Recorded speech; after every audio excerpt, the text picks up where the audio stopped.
जय जगन्नाथ जय जय जगन्नाथ जय जय श्री जगन्नाथ। परमशास्त्र भागवत श्रवण करुले एवं महाप्रभुंकर संध्या दर्शन करुले राधा दामोदर वेश पतित पावन नारायणंकर। आज परमशास्त्र भागवत रे आज श्रीमद् भागवत दशम स्कंध द्वारका लीला 84तम अध्याय आपण माने शुणुले बलराम द्वारा रोमहर्षण वध ओ बल्वल वध उपक्रम। सुखदेव गोस्वामी कहते राजा परीक्षित को, हे अभिमन्युसुत बलराम, द्वारकापुरी रे जितेबाला बलराम शुणिले जे कौरव एवं पांडवों मध्य घोर युद्ध होवार संभावना सृष्टि हेलाणी, तेणु से तीर्थ को जीवाई इच्छा प्रकाश करी पिता माता एवं गुरुं ठारू आज्ञा पाई साधु जनक सह यात्रा कले। प्रथमे कुरुक्षेत्र में पहुँचिले। राम हृदय स्नान सारी देवता एवं पितृगण को जलतर्पण कलापर ब्राह्मण मानू दान देले। अनेक तीर्थ दर्शन पर से पहुँचिले जमुना कूलस्थ नैमिषारण्य। सेठी ब्रह्म ऋषिगण यज्ञ करुले। से माने आनंद मनरे बलराम को पाछोटी नेले, आसन दान करी स्तुति कले। मात्र व्यासंक शिष्य रोमहर्षण बलराम आगरे बसी कृष्ण कथा कही चली थांती। बलराम रोमहर्षणकर ही अवभाव देखी मने मने कोपित हेले। जड़े शूद्र एपरी आचरण सही पारे नहीं बलराम। हाथ में थिबा कुशपुच्छरे से रोमहर्षणकर मस्तक छेदन कले। विप्रमान आश्चर्य होकर बलराम को पचारे, प्रभु आपण एपरी पाप आचरण कले कहीं? महायज्ञ आम रोमहर्षण को निमंत्रण कर यज्ञ शेष पर्यंत ब्रह्मांक आसन में बसई। आपण किपरि ब्रह्मवध कले? आपण को निगम अनुसार ब्रह्मवधर प्रतिकार करने को हेबो।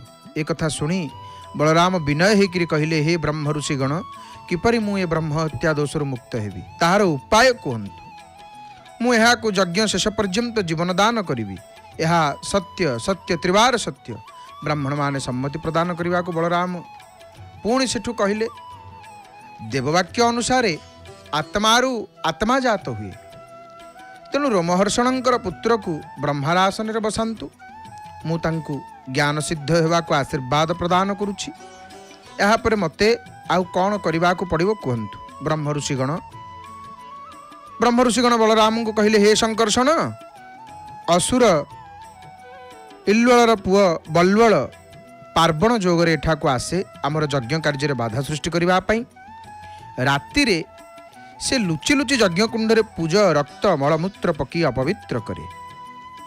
तमे ताकू निधन करी आमको भय शून्य कराओ। यहाँ परे 12 मास भारतर पुर ग्राम देश भ्रमण कले ब्रह्म हत्या दोष खंडन हेबो। ए कथा सुनी बलराम आनंदित होकर बल्वल दैत्यर आगमन को चाहि रहिले। यह प्रसंग आपण माने श्रवण करुले महाप्रभुंकर स्वर सेविका सुनाम धन्य सुगायिका प्रणम्य गायिका श्रीमती नमिता अग्रवाल मांकर भावपूर्ण सुमधुर सुललित कंठरू। आसंता थर श्रीमद् भागवत दशम स्कंधर द्वारका लीला 85तम अध्याय आपण माने जानिबे बलराम तीर्थयात्रा और भीम दुर्योधन गदा युद्ध ए संपर्क। भीमस्यापि रणे भंगो मुनेरपि मतिभ्रम यदि शुद्धम अशुद्धम वा मम दोषो न विद्यते, मम दोषो न विद्यते। भागवत शुणिले, हे मोर बापा माँ भाई भणी माने, आपण मानू सर्वादु ये अकिंचन तार हृदय गभीरतम प्रदेश विपुल श्रद्धा भक्ति सम्मान अर्पण करुच्ची। पताका लागी परे परे जेपरी भाव में आपण माने प्रत्येक दिन पताका लागी परे आपाततः संध्या 5:30 संध्या दर्शन सहित महाप्रभुंकर स्वर सेविकांकर मुखार बिंदुरु नमिता गुरल मांकर भावपूर्ण कंठरू प्रत्येक दिन आपण माने भागवत अति बड़ी जगन्नाथ दासंकर विरचित भागवतर गोटे लेखे अध्याय आपण माने शुणुचंती। भागवत तो शुणिले, हेले पवित्र कार्तिक मासर ही संध्या वर्तमान आम श्रवण करवा कौन कार्तिक महात्म्य श्रवण करवा। गतकाली आम कार्तिक महात्म्यर प्रथम अध्याय श्रवण करिचे। आज आम द्वितीय अध्याय को शुणिबा। कार्तिक महात्म्य द्वितीय अध्याय को आम मैंने श्रवण करवा आसतु। ध्यानर सहित यह संध्या समय महाप्रभु को देखी प्रभुंकर बड़देउल को श्रीमंदिर को दर्शन करी आमे कार्तिक महात्म्यर द्वितीय अध्याय आमे माने श्रवण करवा आसतु। मन ध्यान देकरी भावर सहित महाकार्तिक मासरे कार्तिक महात्म्य द्वितीय अध्याय को श्रवण करवा आसतु। जहाकू शुणिले जहाकू श्रवण कले भगवानंकर विशेष कृपा प्राप्त होता है। एवं ये महाकार्तिक मास एवं कार्तिक मासरे कार्तिक महात्म्य एपटे तोरण लक्ष्मींकर दर्शन है। अनेक कथा शुणा आसतु आरंभ करिबा। कार्तिक महात्म्यर द्वितीय अध्याय। श्री भगवान उवाच ततो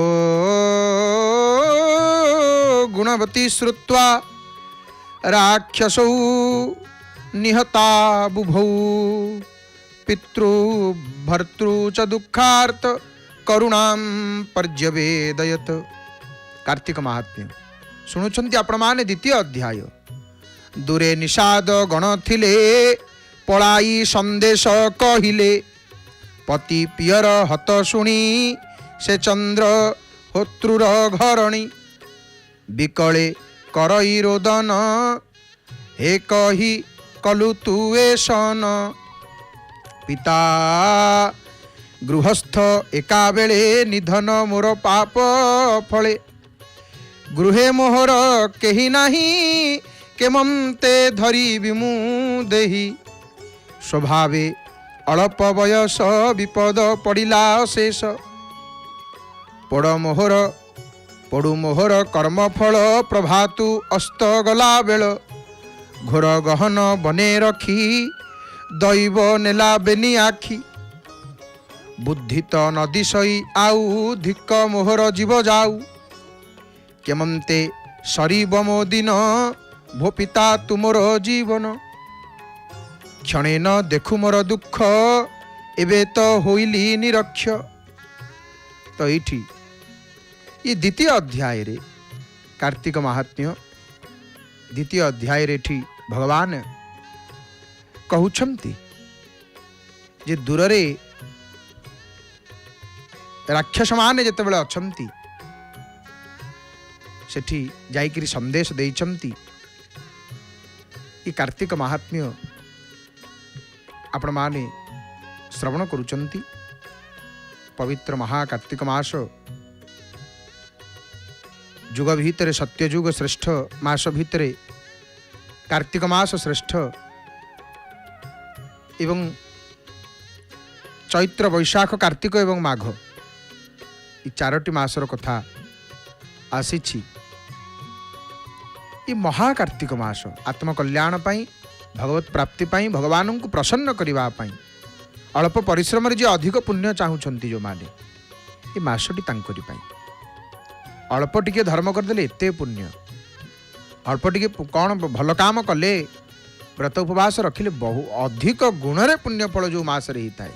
ये कार्तिक मास देखंतु आनंद बजार रे केते केते भक्त महाप्रसाद सेवन करने भक्त मानकर भिड़ कारण कार्तिक जगन्नाथ दर्शन महाप्रभुंकर दर्शन सहित महाप्रसाद सेवन ये महाकार्तिक मास।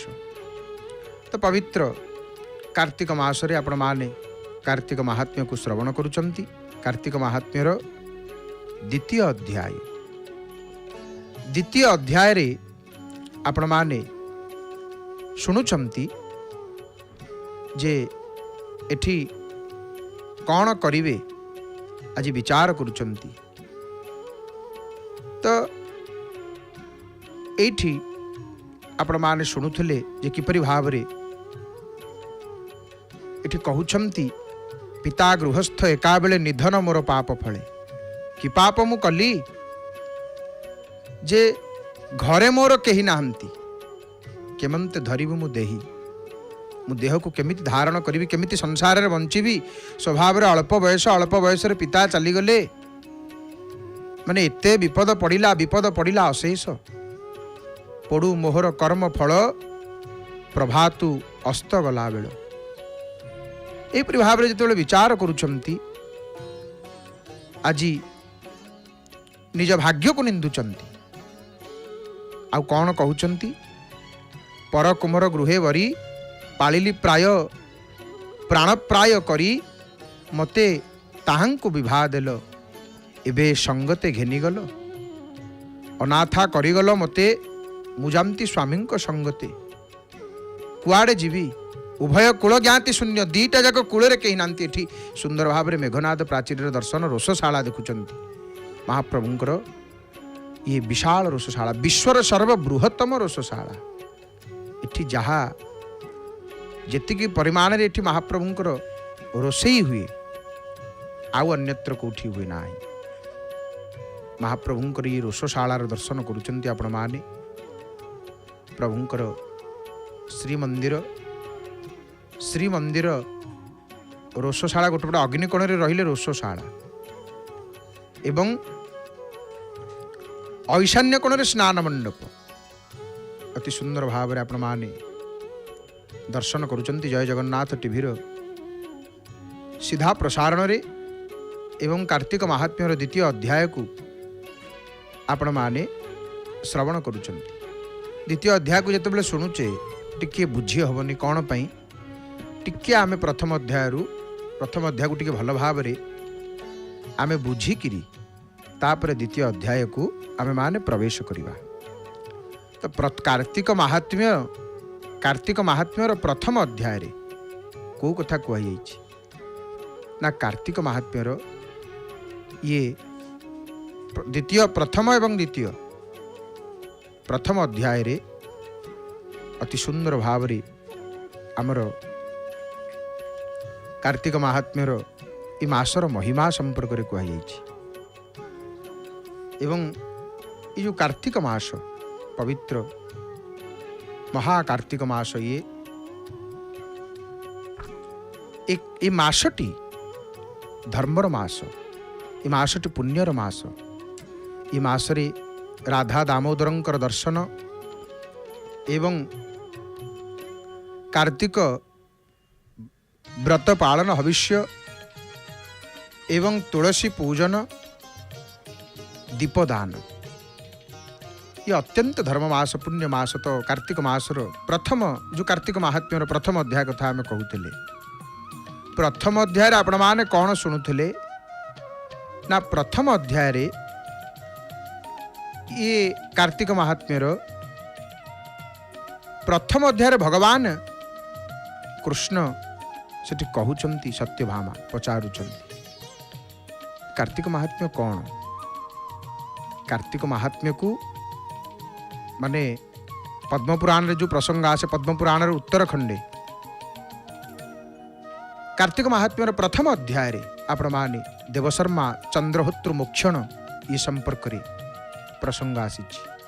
एवं द्वितीय अध्यायटी कौन, कहा को ऊपर कहा ऊपर प्रसंग ना, द्वितीय अध्यायटी सत्यभामा तांकर पूर्व जन्म रसी जो कथाटी ये द्वितीय अध्याय आसी। आम माने ये द्वितीय अध्याय को आसतु श्रवण करवा। मन ध्यान देकर महाप्रभु को देखी अरुण स्तंभ को दर्शन करी भक्त माने गमनागमन जारी रही। श्रीमंदिर भितर को प्रवेश करुचंती केते भक्त बाहरुचंती दर्शन सारिकी। आउ केते भक्त बसी पड़िचंती सिंहद्वार। ये करुणार द्वार, कृपार द्वार महाप्रभु चाहि रहिछंती चकाचका आखिरे। तो प्रथम अध्याय रे आपण माने देवशर्मा चंद्रहोत्र मोक्षण ई श्रवण करथिले। द्वितीय अध्याय रे सत्यभामा माने पूर्वजन्मर कथा, सत्यभामांकर पूर्वजन्मर कथा द्वितीय अध्याय रे आसीछि ई कार्तिक महात्म्यर। तो आसंतु श्रवण करवा। एठी जेतेबेले प्रथम अध्याय आमे माने शुणिथिले तेले सत्यभामा पचारिछंती, सत्यभामा प्रभु को पचारिछंती, हे प्रभु कार्तिक महात्म्यर प्रथम अध्याय जो प्रसंग आसे, नमस्ते देवदामोदर जानाम शरण सोदर अशेष ब्रह्मांडर नाथ जार चरित पुण्य पथ। जो प्रभुंकर चरित्र को श्रवण करने द्वारा अशेष ब्रह्मांडर ठाकुर तांकर चरित्र श्रवण कले ये जीव तांकर परम पद को प्राप्त होता है। एवं जो प्रभु को आश्रा करिछंती ब्रह्मादि सकल देवता माने जहांकर पाद पद्म को पूजा करुछंती काल काल धरी जुग जुग धरी। कवि महादेव दास से पादे महादेव दास स्तुति पठने कला आस। एवं महाप्रभुंकर नाम को स्मरण करी प्रभु को प्रणाम करी कार्तिक महात्म्य को रचना करिछंती महादेव दास। महापवित्र कार्तिक मास कार्तिक महात्म्य महादेव दास कहउचंती जो प्रभुंकर महिमा होची अपार कृष्णर महिमा अपार देवदानवे अगोचर। जो प्रभुंकर महिमा को ब्रह्मा मध्य कहिबा पय असमर्थ चारि वेद कहिबा पय असमर्थ ताहार अगोचर जेणु निगम नाम देले तेणु पुणी संसार अनुरागे विस्तार कले शास्त्र जोगे मनो पुरुषे ताहा देई से हूँ स्मृति भियाई से स्मृति पाई मुनिगणे विस्तारी रचिले पुराणे। किपरि भाव रे वेदरु पुराणर आविर्भाव से कथा ये कहउचंती एवं से पुण्य इतिहास बाणी सुजन जने ताहा शुणे जे साधु विवेक पंडित पुराण अर्थ कले गीत। यही भाव रे 36 रागे हरिलीला बांधिले भव जले भेला से भेला श्रुति पथे धरी प्राणी तरिबे भवबारी। प्रभुंकर मंगलमय कथा को जो माने श्रवण करिवे ये भवसागर को से माने पारी ही जीवे तेरे तिले मात्र संदेह नहीं। तो प्रथम अध्याय रे यही कथा आज सुत कहउछंती बोलंती सुण सुत बोलंती सुण बुधगणे जे धर्म पंकज पुराणे अर्थात पद्म पुराण उत्तरखंड रे कथा आसी कार्तिक महात्म्य एवं ताकू ओडिया रे अनुवाद करिसेंती महादेव दास। एवं व्यासंकर कथा व्यासंकु वर्णना करी आज प्रथम अध्याय रे जे विष्णु स्वयं व्यास रूपी जे व्यास श्रीकृष्ण स्वरूपी से व्यास मुखरु निर्गत कार्तिक कृत्य महाव्रत ये कार्तिक मासर महाव्रतर कथा प्रथम अध्याय आसूची। जो कथा कौन कहगला ना जेते व्रत रही जेते धर्म रही तार सार होला ये कार्तिक व्रत कार्तिक मासर व्रत एवं विष्णुर अत्यंत प्रीत जहूँ प्रसन्न वेदपति विष्णुर अत्यंत प्रीति जहूँ प्रसन्न वेदपति शिव सहित दिगपाले संतोष जेऊ व्रत फले माने कार्तिक व्रत को कले समस्त देवता प्रसन्न हुंती सबु देवता प्रसन्न हो जाती एवं ये कार्तिक व्रत करने द्वारा समस्त पाप नष्ट हो जाता है एवं नर नारी माने मुक्ति को लाभ करती। एवं आउ कौन हुए कार्तिक व्रत कले ना कार्तिक मासरे व्रत विधिपूर्वक पालन करी हविषान्न ग्रहण करी जे प्रभुंकर आज्ञा रहंती व्रती होकर रहंती तांकर रोग नाश हुए। जे व्रते हुए रोग नाश सकल पाप जाए ध्वंस। जो व्रत को कले समस्त रोग नाश हो जाता कि निजर नुह परिवार भितर कौन गोटे रोग होथब से रोग नाश हो जाए पाप सकल ध्वंस हो जाए एवं कूलरे परिवार रे उत्तम पुत्र नाती प्राप्त हुंती एवं धन संपद प्राप्त होता है। एवं ये कार्तिक मास रे ये व्रत को पालन करने द्वारा सकल तीर्थर फल मध्य प्राप्त होता है अंते वैकुंठपुरे जाइकरी बसी थाए जीव। तेणु से कथा आज सुतमुनि कहउछंती से धर्म शुण दिव्य ज्ञाने संशय दूर करी माने सबु संशय को छाड़ी देकरी ये कथा को शुण कौन कहउछंती। पूर्वे जे द्वारवती पुरे श्रीकृष्ण सत्यासंगतरे आरोही विनीतार वश्चा दिवा भ्रमणे कले इच्छा। दिने कौन ही भगवान कृष्ण द्वारकापुर रे सत्यभामा सहित गरुड़ उपर बसी दिन बेला भ्रमण करने इच्छा ही सत्यभामा जो इच्छा होते कौन ही अनेक प्रकार कथा भगवान कहते सत्यभामा को एवं भगवान गरुड़ रे बसईकरी आज बुलाऊं सत्यभामा को देखी आनंद विष्णु प्रिया जगत वल्लभ अनुदया शपथ दीप वसुमती भ्रमी आसंते द्वारावती भुजंगासन पृष्ठ बसी भगवान नाम को उच्चारण करी आज सत्यभामा सहित भगवान आज बुलुंट भ्रमण करुंच विहार करुंच रमारमण तो ये बेले कौन है ना भगवान जिते गरुड़ उपर बसी सत्यभामा आज कहते हे कमल नयन प्रभु हे देवंकर देव दीनबंधु कृपा सिंधु आपण तो जीवंकर परम आत्मा सबू होती आपण गुण किए कह प्रभु केते केते मत केते केते पंथ केते केते भाव रे केते प्रकार रे केते भाव रे आपणकर मुनि ऋषि माने गुणगान करिसंती किंतु सरीनी प्रभु आपणकर गुण किंतु हे प्रभु आपण को किए चिन्ह तते न चिन्हि मूढ़ जीव अनेक मते तोर भाव संसारे भ्रमे जात होई तपन रथ प्राय मही आपणकर ये कौतुक रीति आपण लीला लगई संसार रे एमती विश्व ब्रह्मांड रे विश्व संसार रे एमती लीला करुछंती आपणकर महिमा अपार प्रभु आपण काहाकू को भाव रे दया करंती काहाकू केउ भावे दया के जानी पारे तोर माया किए से आपण माया को जानिबो 16 सहस्र जेते नारी कमला अंश अवतरी गोपी मानंकर कथा एटी कहउचंती सब कमलांकर अंश साक्षात लक्ष्मींकर अंश अपरे अष्ट पाटराणी रुक्मिणी देवी चारुहंसी ए सर्व तुम्भर भाविनी भजंती तुम्भ प्रीति घेनी हे प्रभु आपण मो पर मध्य विशेष कृपा करिसंती मते एतिके टिके कहंतनी प्रभु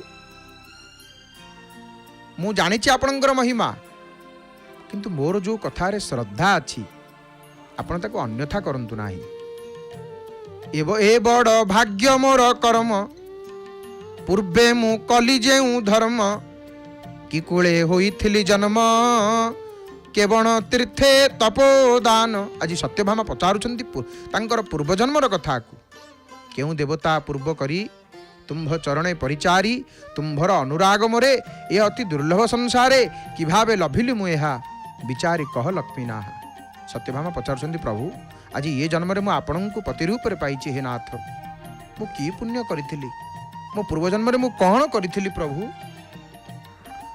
आपणंकु पाइछि मते सेही कथा कहंतु हे नाथ हे लक्ष्मीपति आज सत्यभामा पचारुछंती भगवान को आउ भगवान आज सेही कथा सत्यभामा को कहउछंती चक्रपाणी आज कहउछंती सत्यभामा को हे प्राण प्रिया सुन जेणे सरधा तोर मन मुताहा न करइयान तुम्भ पियर अपमानु रणे निवारी शत धनु पारी जाके पुष्प पारी जातक पुष्प पाई किवान कली स्वर्गे मुहि जमरे किणी सर्वसुर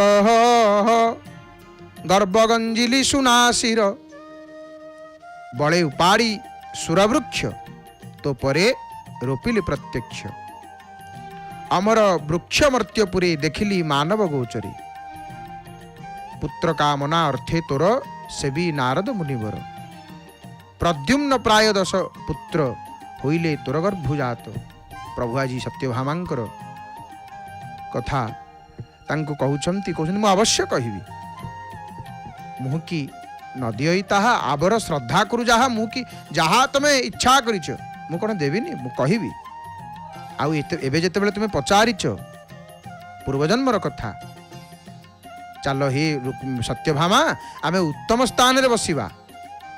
ଆଉ ଭଲ ଭାବରେ ସେ କଥାକୁ ମୁଁ ତୁମକୁ କହିବି।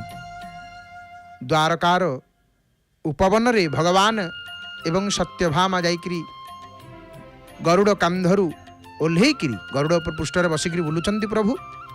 ଗରୁଡ଼ ସ୍କନ୍ଧରୁ ଉତରିକିରି ଆଜି ଭଗବାନ କହୁଛନ୍ତି ସତ୍ୟଭାମାଙ୍କର ପୂର୍ବଜନ୍ମର କଥା। କୃଷ୍ଣର ଆଜ୍ଞା ଅନୁରୂପେ ଚଳିଲା ସେ ରମ୍ୟକ ଦ୍ୱୀପେ। ଗରୁଡ଼ ସେଠୁ ପଳେଇଲେ। ଆଉ ସତ୍ୟଭାମାଙ୍କର ଭୁଜ ଧରି ଭଗବାନ ଆନନ୍ଦର ସହିତ ବିହାର କରୁଛନ୍ତି। କଳ୍ପଦ୍ରୁମ ତଳେ ଯାଇକରି ପ୍ରବେଶ ହେଲେ। ସେଇଠି ମାନେ ସତେ ଯେପରି ବସନ୍ତ ଆଦି ଷଡ଼ଋତୁ ସେଇଠି ଅଛନ୍ତି। ଏବଂ ସେଇ ସ୍ଥାନରେ ଭଗବାନ ଆଜି କହୁଛନ୍ତି ସେ ବଣ ଭିତରେ ସେ ଅରଣ୍ୟ ଭିତରେ ପକ୍ଷୀମାନେ କ୍ରୀଡ଼ା କରୁଛନ୍ତି, ବିଭିନ୍ନ ପ୍ରକାର ନାଦ କରୁଛନ୍ତି।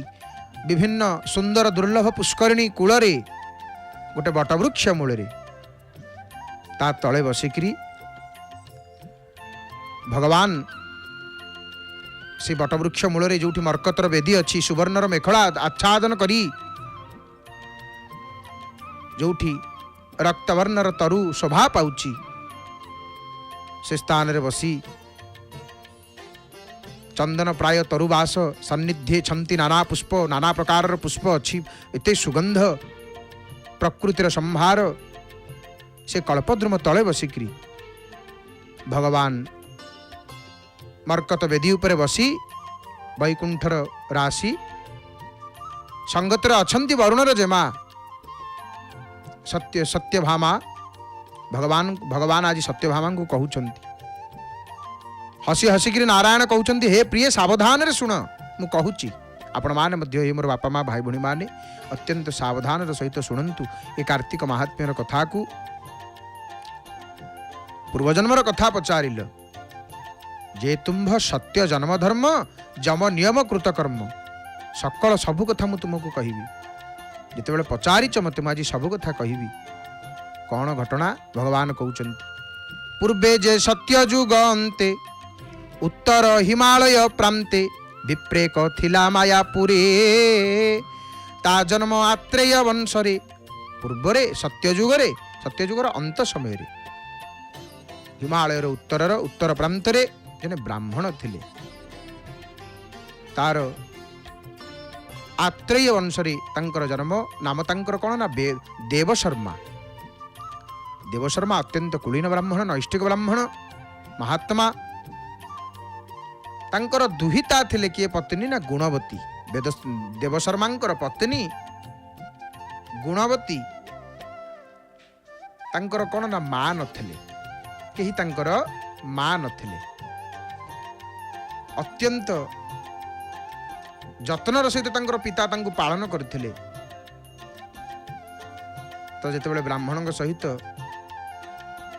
ଭେଟ ହେଇଛି, ଅତି ଅତି ଯତନେ ପିତା ପାଳି ପ୍ରଦାନ ଅର୍ଥେ ମନେ ଭାଳି ଦ୍ୱିଜ କୁମରେ ରକ୍ଷିତ ନାମ ତାହାର ଚନ୍ଦ୍ରହୋତ୍ର। ତାହାକୁ ନିଜ ପୁରେ ନେଇ ବ୍ରତାଦି ନାନା ବିଦ୍ୟା ଦେଇ ଦୁହିତା କଲା ତାକୁ ବିଭା ଚନ୍ଦ୍ର ରୋହିଣୀ ପ୍ରାୟ ଶୋଭା। ତ ତାଙ୍କର କନ୍ୟା ନେଇକରି ସେ ବିପ୍ରଙ୍କ ସହିତ ବିବାହ କରିଲେ। ଏବଂ ଯେତେବେଳେ ବିବାହ ଦେଇଛନ୍ତି, ଦୁହିତା କଲା ତାକୁ ବିଭା ଚନ୍ଦ୍ର ରୋହିଣୀ ପ୍ରାୟ ଶୋଭା। ସତେ ଯେପରି ଚନ୍ଦ୍ର ଆଉ ରୋହିଣୀଙ୍କର ଯେମିତି ଯୋଡ଼ି, ସେମିତି ସତେ ଯେପରି ଶୋଭା। ଝିଅ ଜୋଇଁକି ନେଇକିରି ପାଖରେ ରଖିଲେ, ଘରେ ରହିଲେ ବ୍ରାହ୍ମଣ। ଏମିତି ଅନେକ ଦିନ ବିତିଗଲା। ଥରେ କ'ଣ ହେଇଛି, ଅଗ୍ନି ଅର୍ଚ୍ଚନ ପାଇଁ ଦିନେ ଦୁହିତା ପତିଙ୍କ ପାଖରେ ବସିଛନ୍ତି। ବ୍ରାହ୍ମଣ ଏପଟେ ଗଲେ, ବିନ୍ଧ୍ୟାଚଳ ଆଡ଼ିକି ଗଲେ। ଘୋର ଗହନ ବନେ ପଶେ କାଠ ଆଣିବା ପାଇଁ ଯାଇଛନ୍ତି। ସମିଦ୍ଧ ଆଣିବେ, ଅଗ୍ନି ଅର୍ଚ୍ଚନ କରିବେ, ଅଗ୍ନିହୋତ୍ର କରିବେ। ବ୍ରାହ୍ମଣ କାଠ ଖୋଜୁଛନ୍ତି ଘୋର ଜଙ୍ଗଲ ଭିତରେ। ଯେତେବେଳେ କାଠ ସମିଦ୍ଧ ଖୋଜୁଛନ୍ତି, ଗୋଟେ ରାକ୍ଷସଟିଏ ସେଇଠି ମିଳିଲା। କୁଳିଶ ଦଣ୍ଡ करे ଧରି ବେନି ବିପ୍ରଙ୍କୁ ବଧ କରି। ଦୁହିତା ତାଙ୍କର ସ୍ତ୍ରୀ ଅଛନ୍ତି ଘରେ, ଏପଟେ ଶ୍ୱଶୁର ଜୋଇଁ ଆସିଛନ୍ତି ଜଙ୍ଗଲକୁ। राक्षस कौन कला दुई जन को बध करदेला जो बध करिछि राक्षस पलैला राक्षस पलैकिरी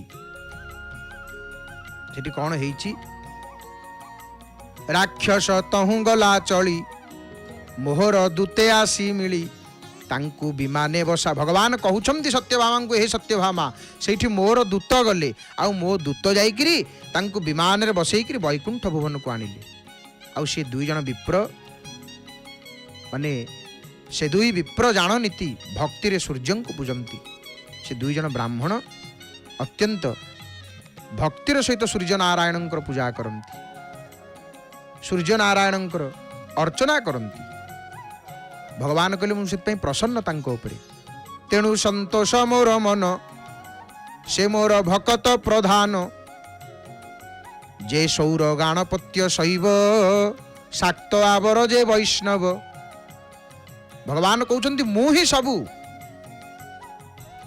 ही सबुरी रूप लीला करुची तेणु जे सौर जे सूर्यंकर उपासक जे गणेशंकर उपासक जे शंकरंकर उपासक जे देवींकर उपासक आवर जे वैष्णव भगवान कहउछंती मुहिटी पंच आत्मा होई संसार चक्र रे खेल मुहि पांच आत्मा ही करी ये संसार रे खेलुची तो धर्म बले से विप्रवेनी मोते पाइले गो भामिनी सुनिण सत्या हेले तो स कहई महादेव दास एठी प्रथम अध्याय सरीची तो जेतेबेले एठी प्रथम अध्याय सरीची आम द्वितीय अध्याय शुणुले तो द्वितीय अध्याय कौन होती जिते ब्राह्मण दुई जन को राक्षस वध कर जाइछंती जंगल को समिद्ध आने समिद्ध आनिले अग्नि अर्चन करेंगे अग्निहोत्र करेंगे ये द्वितीय अध्याय रे कार्तिक महात्म्य द्वितीय अध्याय भगवान कहउछंती सत्यभामा को हे सत्यभामा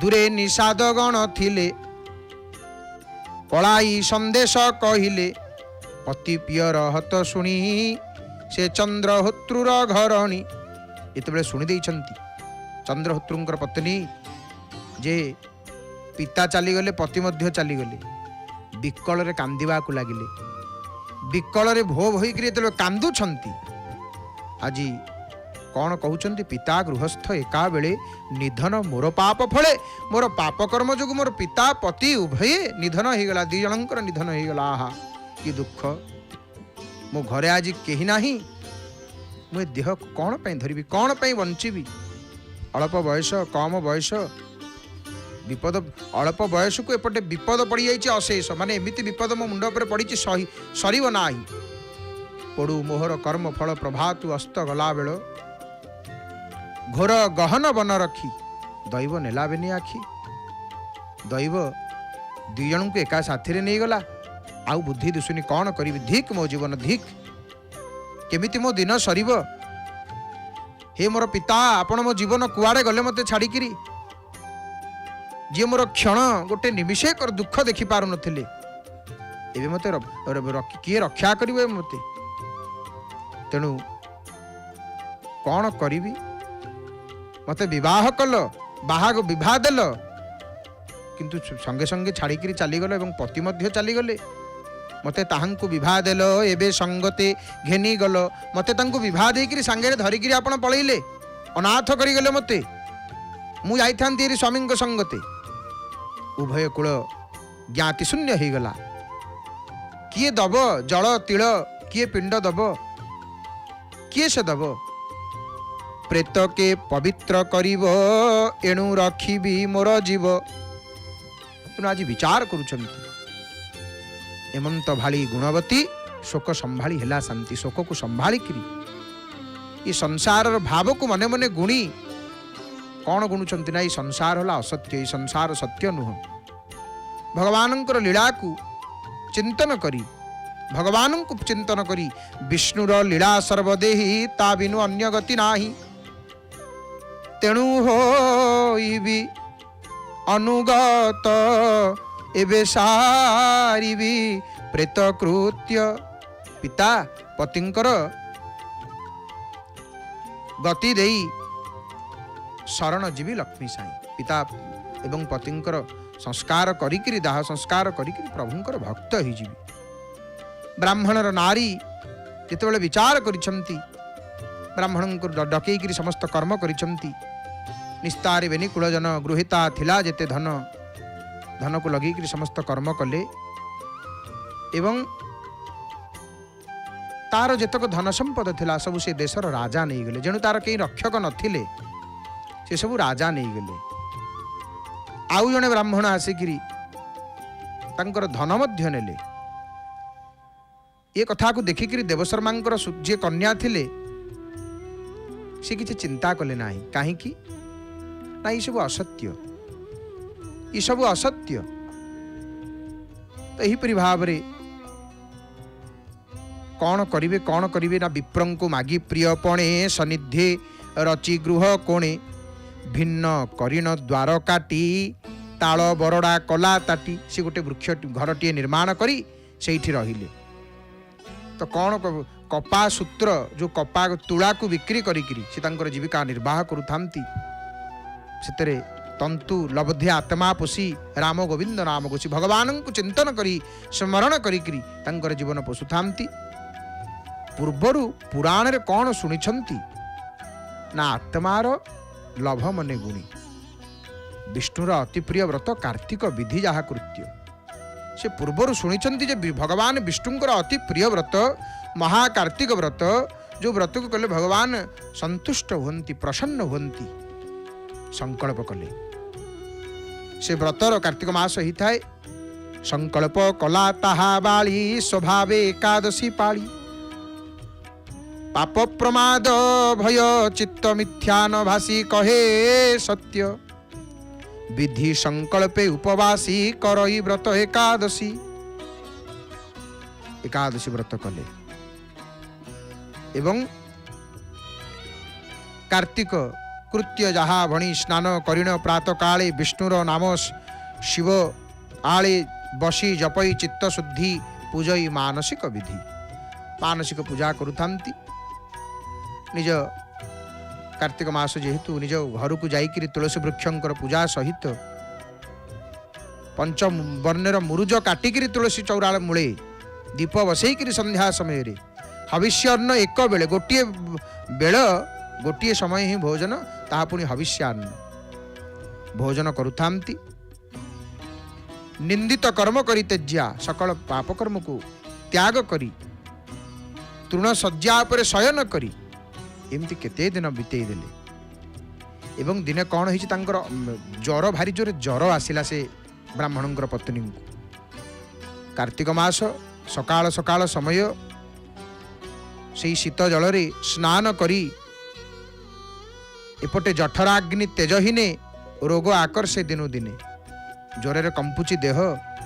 ତଥାପି ଭଗବାନଙ୍କ ପ୍ରତି ଯେଉଁ ଭାବ, ଯେଉଁ ସମର୍ପଣ, ଯେଉଁ ଭକ୍ତି, ଭଗବାନଙ୍କର ବିଷ୍ଣୁ ବ୍ରତରେ ଯେଉଁ ଆଦର, ଯେଉଁ ସ୍ନେହ, ସେ ସକାଳର ପ୍ରଭାତର ସ୍ନାନକୁ କେତେବେଳେ ପରିତ୍ୟାଗ କରୁନାହାନ୍ତି।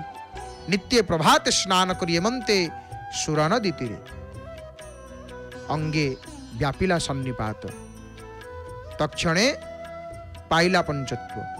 ଆତ୍ମା ତା ସେଇଠି ପ୍ରାଣ ଛାଡ଼ି ଯାଇଛି। ସେଇଠି ପ୍ରାଣ ଛାଡ଼ି ଯାଇଛି। ଆତ୍ମା ତା ଅନ୍ତରିକ୍ଷେ ଯାଇ ଜାଜୁଲ୍ୟମାନ ଦେହ ପାଇ ବସିଲା ହେମମୟ ରଥେ ମଙ୍ଗଳ ଧ୍ୱନି କରି ପଥେ।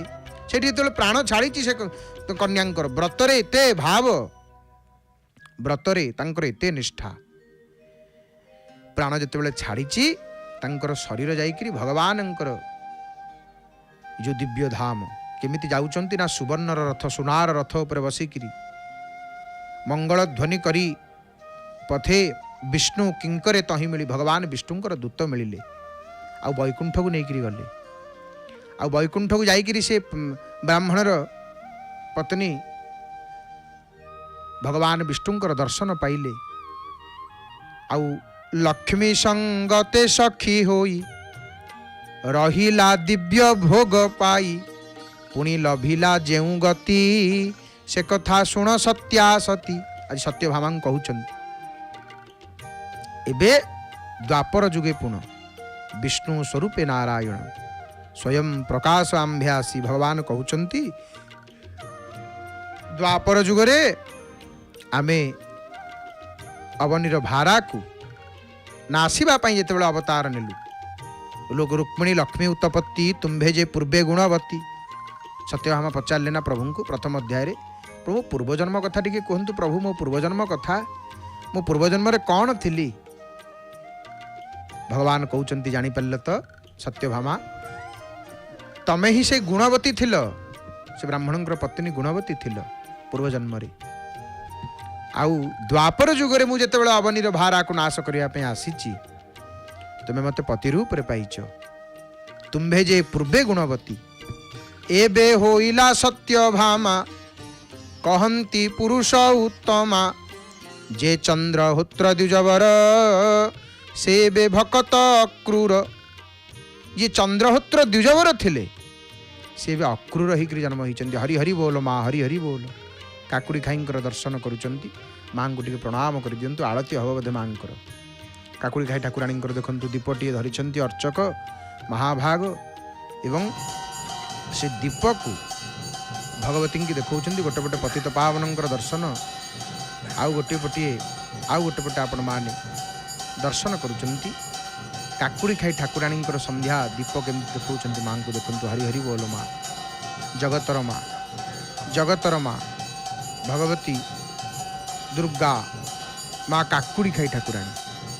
एहीपरि भाव में कार्तिक महात्म्यर द्वितीय अध्याय जो शुणुंट आपण मैंने, प्रथम अध्याय द्वितीय अध्याय जोड़ाक अध्याय शुणुले आपण मैंने, तो ये भगवान कहते तुम्हें ही थिल से गुणवती।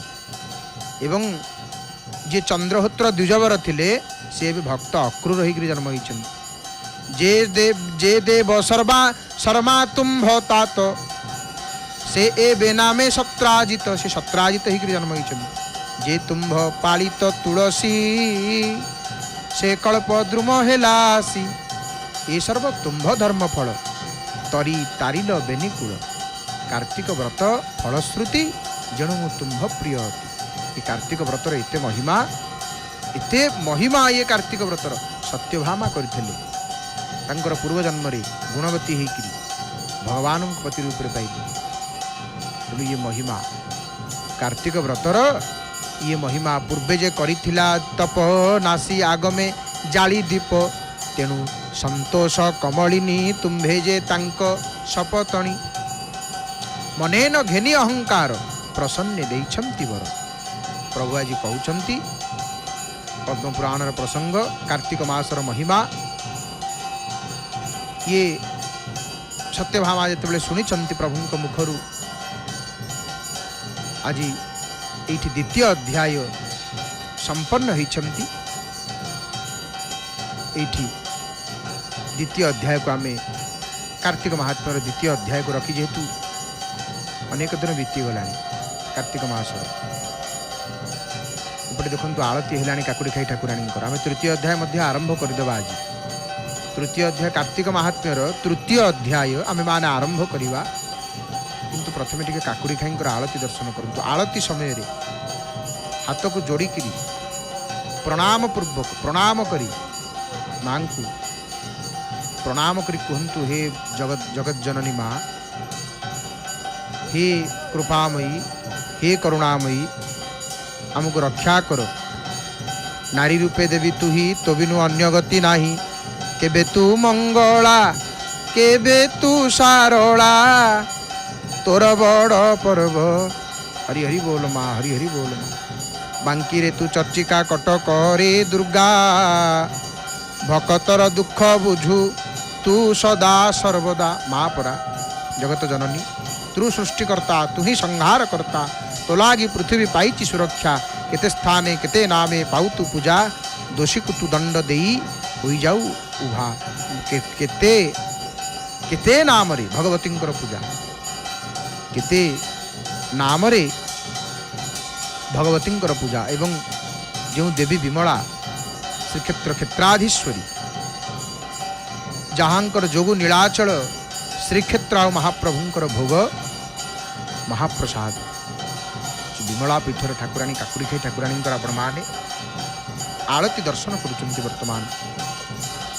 जय जगन्नाथ टीवीर सीधा प्रसारण रे नीलोत्पल निभांग देवीं निद्रा मुद्रित लोचनां नील कुंचित केशाभ्यां निम्न नाभि बलित्रयां वराभय करुं भोजां प्रणतार्ति विनाशिनीं पीताम्बरवरोपेतां भूषणस्त्रग्विभूषितां वराशक्त्याकृतिं सौम्या परसैन्यप्रभञ्जनीं शङ्खचक्रगदाभीति रम्यहस्तां त्रिलोचनां सर्वकामप्रदां देवी ध्यायेत तामपराजितां। मांकर दर्शन आलती दर्शन पुणी मांकर। ओम जय जय जग जननी मैया जय जय जग जननी। माँ भवानी जगदम्बांकर आलती दर्शन करुचंती। तो देखंतु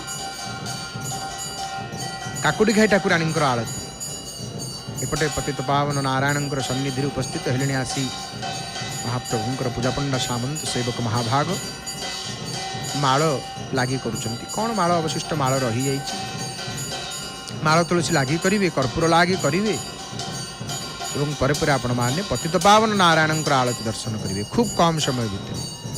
एपटे काकुड़ी खाईंकर आलती देखंतु संपन्न है। काकुड़ी खाई ठाकुराणींकर वर्तमान आलती संपन्न कर्पूर आलती एवं से जो आलती देखते आलती देखी रखिले से आलती माँ आलती संपन्न होती। एपटे पतित पावन नारायणंकर आलती खूब कम समय भितर हम एपटे माळ लगी चली आपण मैंने देखुं। जय जगन्नाथ टीवीर सीधा प्रसारण में काकुड़ी खाईंकर दर्शन करुँच मंदार माळ। आज शुक्रवार जेहेतु धड़ा वस्त्र धवल वर्णर वस्त्र धड़ा रंगर माळ शुक्ल पुष्पर माळ एवं मंदार माळ। मंदार माला मंदार माळ मंदारटी एपरी गोटे पुष्प मंदार फूलर अनेक गुण रही। मंदार पुष्पर अनेक गुण रही देवींकर भारी प्रिय मंदार फूल मांकर एते प्रिय हरि हरि बोल। काकुड़ी खाईंकर आलती पर एपटे नवग्रह अच्छा नवग्रह को आलती देखौचंती। तापर 10 महाविद्या अच्छा द्वारपाल अच्छा समस्त आलती देखी सारिया पर से आलती भक्त माने पाइबे। नहि दुर्गा समापूज्या नहि दुर्गा समम फलम नहि दुर्गा समम ज्ञानम नहि दुर्गा समम तपः दुर्गायाश्चरितं यत्र तत्र कैलास मंदिरम इदम सत्यमिदम सत्यवराननि। सत्य। ओम दुर्गायै नमः ओम महादुर्गायै नमः ओम शिवायै नमः ओम त्रिनेत्रायै नमः ओम शूलधारिण्यै नमः। काकुड़ी खाईंकर आलती दर्शन करुଥିଲେ। एपटे पतित पावन नारायणंकर दर्शन करुचंती आपण माने चका नयनरु सस्नेह चाहाणी आशीर्वाद देउथाउ। महाप्रभु ये आखिरे आशीर्वाद दौचंती कृपा करुचंती। हे महाप्रभु चका बैठी रे चित्त सदा थिब नाम गाई जीव जाऊ। कृपा करुथांतु हे महाप्रभु सब भक्तों उपर कृपा करंतु दया करंतु हे दया सागर। तो हे मोर बापा माँ भाई भणी माने कार्तिक महात्म्य द्वितीय अध्याय प्रमाण श्रवण कले किपरि भावरे सत्यभामा तांकर पूर्व कथा जेतेबेले भगवान को पचारिचंती भगवान सत्यभामांकर पूर्वजन्मर कथा द्वारका नगरे बसिकी द्वारावतीपुर बसिकी प्रभु कहउछंती से बटवृक्ष मूल सत्यभामा शुणिछंती। सत्यभामांकर पूर्वजन्मर कथा द्वितीय अध्याय रे सरीचंती। तृतीय अध्याय आम तो प्रभु को देखुचे तृतीय अध्याय आरंभ करदवा जी पर्यंत जीव जीव आसंता काली आम माने श्रवण करवा कार्तिक महात्म्य तृतीय अध्याय को। तो ये तृतीय अध्याय रे कौन होईची सत्यभामा उवाच। सत्यभामा कहउछंती शुण सकल मुनिजने सत्य जे श्रीकृष्ण सत्या जे श्रीकृष्ण वचने आपणा पूर्वकर्म शुणी आनंद मने गुणी गुणी। सत्यभामा जिते शुणी देइचंती तांकर पूर्व कथा को आनंदित हो जाइछंती आउ भगवानंकर चरण रे पड़ी जाउछंती। चरण रे पड़ी कौन कहउछंती हे प्रभु मते अनुग्रह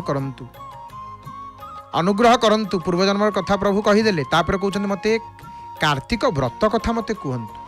सत्यभामा कृष्ण को पचारुछंती ये कहउछंती प्रभु आपणकर कौन कार्तिक व्रत भारी प्रिय ताले मते से कार्तिक व्रत कथा कहंतु।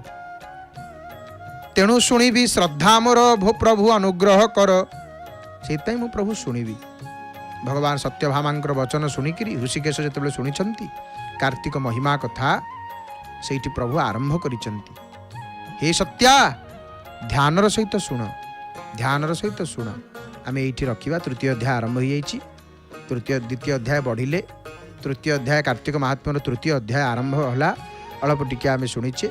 आसंता काली आम तृतीय अध्याय को भल भाव विस्तृत भाव पुंखानुपुंख भाव तृतीय अध्याय कथा को आम माने श्रवण करवा। हे मोर बापा माँ भाई भणी माने एपटे पतित पावन नारायण को देखंतु कर्पूर लागी हेलाणी। महाप्रभु कर्पूर लगेले कालिया शांत धवल कर्पूर लगेले। एपटे भक्त माने देखंतु केते केते भक्त भिड़ हो गलानी। भक्त परा माने नत्वा दृष्ट्वा पुनरन्यां द्रष्टुम कल्याणी रोचते प्रसीद वसगो हन्ते भक्तं मां भज भाविनी। तेणु माने एठी भज सेवा अनुराग कथा कुहागला। भाव को प्राधान्य दियागला। भाव भक्त जाउचंती आगु को नाई छिड़ा होइचंती। एठी देखंतु भक्त केते भिड़ होइगला। कर्पूर लागी हेलाणी माने ये आळतीर संकेत। भक्त जानिगले कौन आळती देखंतु प्राकृत भक्त भक्तिर 9टा लक्षण भक्तिर नवलक्षण भागवत आमर कुहागला। तेणु कौन कौन भक्तिर नवलक्षण कथा कह जाइछि। नवलक्षण कौन ना भक्तिर जो 9टा लक्षण गोटे हैला माने कारण सर्व देखंतु लक्षण प्रकाश पाइबा जे पूर्ण भक्त यह भाविबा समीचीन नुह। कारण सर्वशेष समर्पित होइकरी अविकारित्व प्राप्ति ही चरम उपलब्धि। भगवान को जा भक्त सह वैष्णव जा गंगा स सागर जसागर सा पुष्करिण्या गभीर मर्माक्त भाव पूर्ण अनेन चिंतन सदृश। इति कर्पूर लागी संपन्न हेले महाप्रभु। कर्पूर लागी सरिला प्रभुंकर कालिया शांत कर्पूर लगेले एवं महाप्रभुंकर कर्पूर लागी परे परे मुखमंडल को देखंतु सकाळे लागिछि कर्पूर किंतु कर्पूर उड़ी गलेनी। कर्पूर उड़ी जाए। आउ संध्या समय कर्पूर लागी परे परे कालिया शांतंकर मुखमंडल को दर्शन करंतु। एपटे आळतीर जहा जहा सरंजाम रही थाए आळती दानी दीप कर्पूर आळती दानी सबू रखिले सामंत महाभाग। खूब कम समय भितर आळती हो। आपण माने निज मन को चित्त को मन को प्रभु चरण में लगे दिंतु एवं खूब कम समय भितर किछि क्षण भितर आळती दर्शन करवा आसंतु। भावपूर्ण भजन को श्रवण करी संगीतमय परिवेश रे पवित्र महाकार्तिक मासर शुक्रवार राजी आळती दर्शन करवा महाप्रभुंकर कंठदान करिसंती। महाप्रभुंकर स्वर सेविका सुनामधन्य सुगायिका प्रणम्य गायिका सुकंठी गायिका श्रीमती नमिता गुरल मांकर भावपूर्ण सुमधुर सुललित कंठरु भावपूर्ण भजन को श्रवण करी आळती दर्शन करिया महाप्रभुंकर।